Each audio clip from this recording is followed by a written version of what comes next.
me, broadband is kind of the great infrastructure challenge that we face today.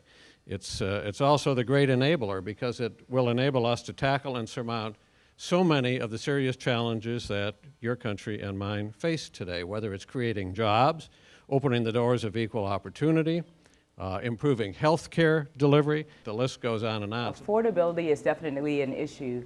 We're in South Carolina, a largely rural state, and the fact of the matter is it's about economics. It's about basic economics, economies of scale and scope. If you got a lot of land mass and a fewer number of people, it's going to be more expensive to deploy this technology that we know could transform America. So it comes down to cost, and those are the issues that we need to talk about in a realistic fashion.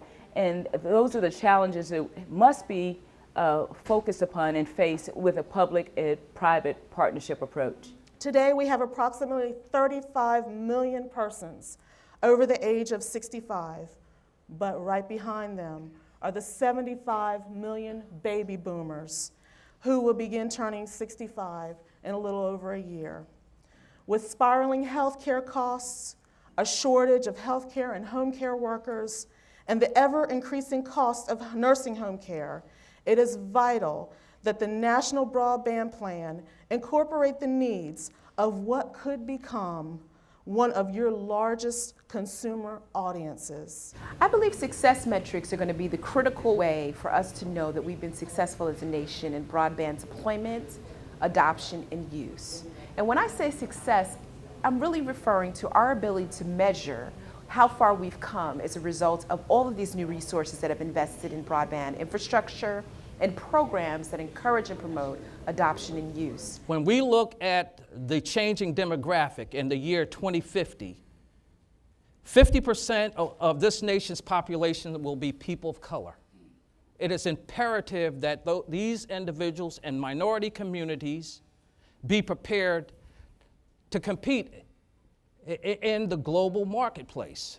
In South Carolina, I think all of us know that South Carolina's unemployment is at 11.8%, nearly 3% higher than the national average.